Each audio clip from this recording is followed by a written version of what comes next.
Good morning, नमस्ते my YouTube family. कैसे हैं आप सब? उम्मीद करती हूँ आप सब बहुत अच्छे होंगे, खुश होंगे। तो आज सारा सुबह का काम तो निपटा लिया, साफ़ सफाई सब हो गई है, ब्रश वगैरह भी कर चुकी हूँ, ब्रेकफास्ट हो गया। सारा काम जो मॉर्निंग के होते हैं जल्दी उठ करके वो सारे के सारे काम निपटा लिए। गर्मी का टाइम है, इस वजह से दिन बड़े होते हैं तो पता मतलब लगता है कि भी कितना टाइम बाकी, कितना काम बाकी है। अब मैंने कढ़ाई चढ़ा दी क्योंकि आज मैं बनाऊंगी परवल आलू की सूखी सब्ज़ी भी कह सकते हैं, भुजिया भी कह सकते हैं। इस वजह से हालांकि परवल तो मुझे है, मेरे घर में भाइयों को भी किसी को ज़्यादा पसंद नहीं है, लेकिन फिर बनाए तो आखिर क्या बनाए।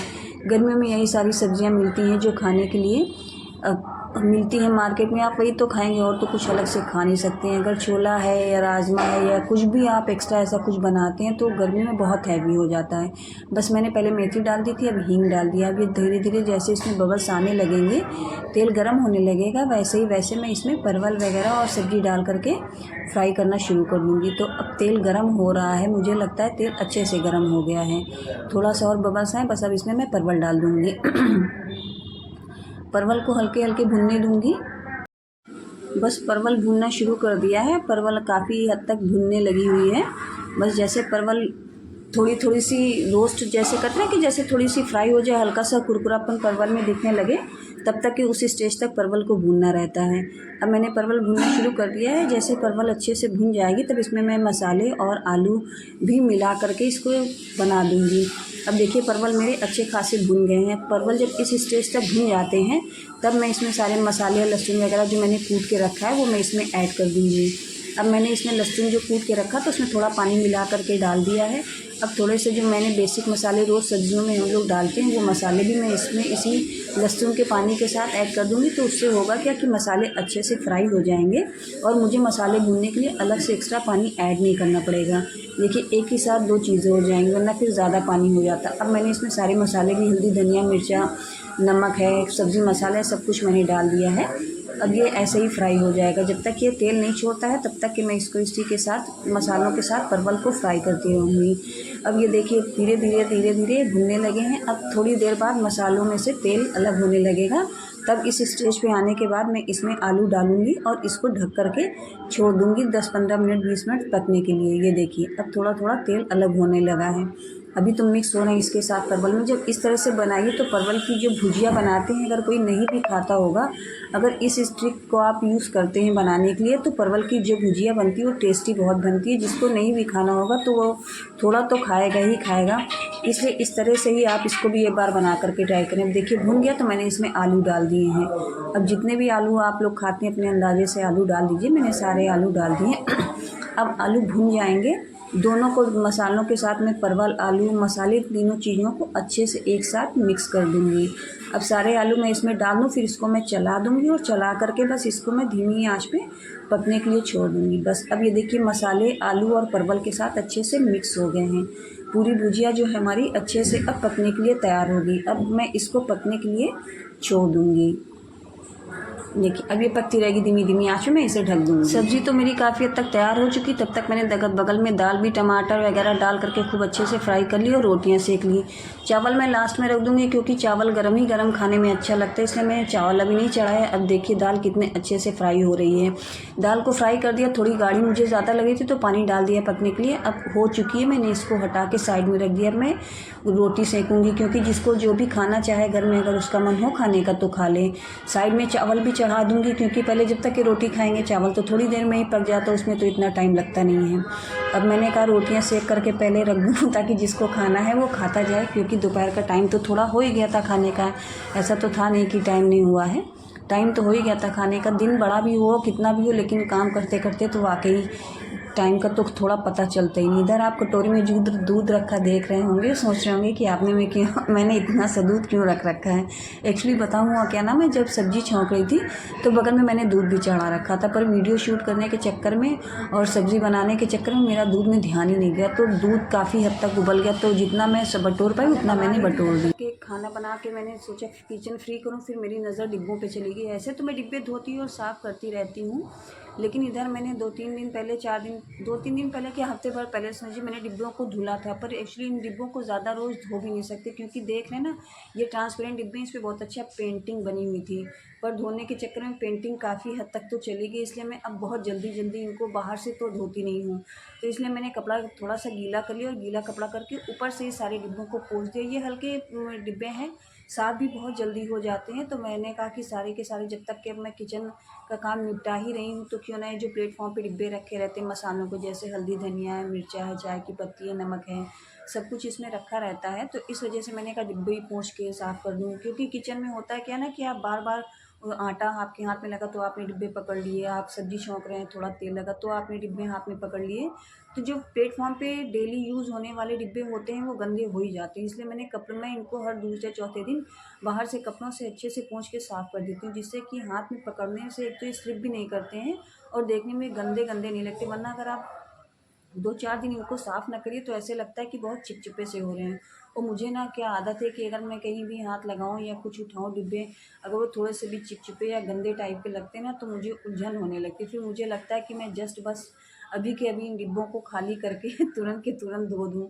और धोने के चक्कर में तो डिब्बों को सारा पेंट ही चला गया। इस वजह से अब मैं इनको खाली कपड़ों से पोंछ करके साफ़ कर देती हूँ।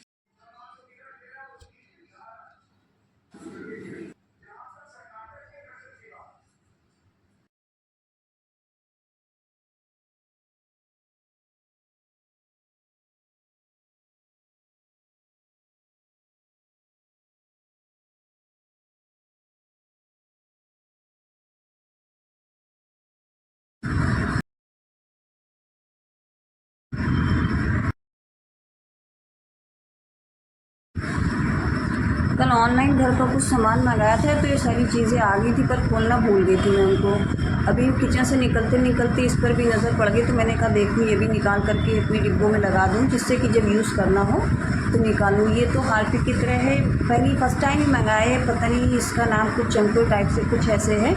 तो मैंने ये ऑर्डर दिया था तो मैंने 1-1 केजी के 3 सर्फ़ मंगाए कपड़े धोने के। नींबू का अचार मंगाया। नींबू का अचार तो बहुत टेस्टी है, खाने में बहुत अच्छा है, ऐसे लगता है बिल्कुल ताज़ा घर का बना हुआ अचार है। 4 साबुन के सेट थे तो 4 साबुन मंगाए जो गर्मी में यूज़ कर सकते हैं। और एक ये हार्पिक है। हार्पिक इसका ब्रांड का नाम तो हार्पिक नहीं है, पर ये हार्पिक की ही तरह काम करता है।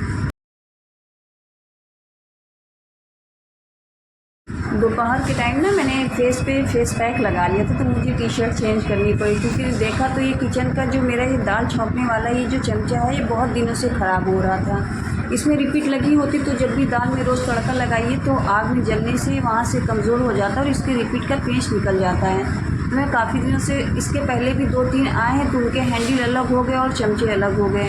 मतलब जो आगे कटोरी के शेप में लगा रहता है तड़का देने के लिए वो अलग हो गया। बार बार रोज़ लीजिए तो कितने लग गई एक घर में ढेर हो गए।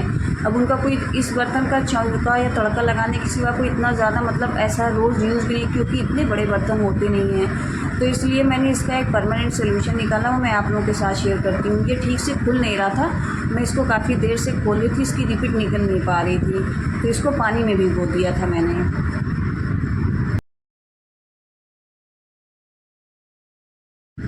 पानी में भिगोने से ये हो गया था कि इसके जो पेंच थे वो आसानी से खुल के निकल गए थे। तो मैंने क्या किया, जो मेरे पास आपने देखा हो आपके भी घर में जो पीछे मेरे स्विच बोर्ड पे पियानो स्विच लगे होते हैं, और जब उसको स्विच बोर्ड में आप अटैच करते हो तो उसके अंदर स्विच के लिए स्विच को अटैच करने के लिए 2 छोटे छोटे से पेंच लगे होते हैं। मैंने वही दोनों पेंच निकाल के रख लिए थे, क्योंकि मैंने सोचा ऐसे तो मैं रोज़ इसको जुड़वाना वेल्ड करवाना तो पॉसिबल होता नहीं है। तो इस वजह से इसका परमानेंट तो कुछ ना कुछ मुझे इलाज करना ही था कि कैसे करूँ कि हैंडल भी इसका बिल्कुल टाइट रहे, रोज़ इसके रिपीट भी जल के ख़राब ना हो, और ये काफ़ी अच्छे मतलब काफ़ी लॉन्ग टाइम तक इसको यूज़ भी करें, क्योंकि काफ़ी मजबूत है, बस रिपीट निकल जाती है इसलिए हम इसको यूज़ करना छोड़ देते हैं और ये ऐसे ही वेस्ट इधर से उधर घर में पड़ा रहता है। तो मैंने वो दोनों पेंच निकाल लिए हैं।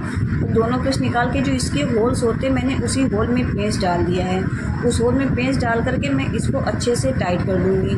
ऊपर एक पेंच ऊपर लगाना रहता है और एक पेंच नीचे लगाना रहता है। वही मैं आपको दिखा रही हूँ कि अगर आपके भी घर में ऐसा तड़का लगाने वाला चमचा है और वो रोज़ रोज़ टूट जाता है, ख़राब हो जाता है, तो उसको वेल्ड करवा के रिपीटेड लगवाने से उसका कोई मतलब वो परमानेंट कोई प्रॉब्लम का सलूशन नहीं है, आपके वो कोई समस्या का समाधान नहीं करेगा आपका। आप भी मेरी तरह ऐसे 2 पेंच अगर आपके घर में होंगे, सभी के घर में होंगे, ध्यान दीजिएगा, कहीं ना कहीं पड़े होंगे, ना हो तो कोई जैसे आप स्विच बदलाते हैं, जैसे मेरे स्विच बोर्ड में है तो उसके साथ 2 पेंच एक्स्ट्रा मिलते ही मिलते हैं, तो वही पेंच आप लीजिए। और देखिए ये मैं दिखा रही हूँ, जो पेंच है ये नट जैसे होते हैं, जैसे नट बोर्ड होते वैसे मैंने इनको खोल लिया है।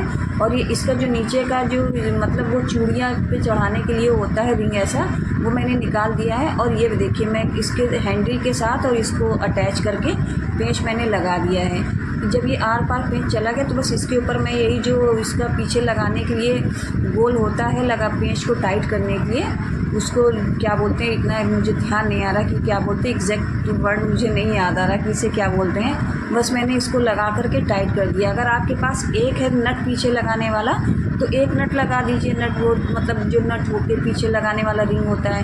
अगर आपके पास 2 हो तो आप 2 भी लगा सकते हैं। बस इसको थोड़ा सा इतना ध्यान रखिएगा कि जब भी आप इसको धोएंगे तो हल्का सा ध्यान रखें कि हाथ में ना लगे, वैसे पूरी तरह से यूज़ करने में सेफ भी है और काफ़ी कंफर्टेबल है। अब मैंने इसको देखिए दोनों पेंच डाल दिया, मैं इसको पेंच कस जो होता है उससे मैं इसको कस रही हूँ। इसको अच्छे से कस दीजिए, पीछे का जो इसका पीछे से भी पकड़ लीजिए और आगे से पेंच से कस लीजिए खूब अच्छे से। जब आप इसको टाइट कर दीजिए उसके बाद एक प्लास लीजिए, प्लास से भी इसको और घुमा करके इसकी चूड़ियाँ टाइट कर दीजिए। देखिए जैसे मैं प्लास से पकड़ के इसकी चूड़ियों को टाइट कर रही हूँ वैसे आप भी टाइट करिए। अब देखिए कितना मजबूत है। अब तो ना ये जल्दी जल के ख़राब होगा ना टूटेगा, हैंडल भी इसका हिल के इधर उधर नहीं भागेगा, ये आपको काम करने में परेशानी हो। देखिए ऐसे ही आप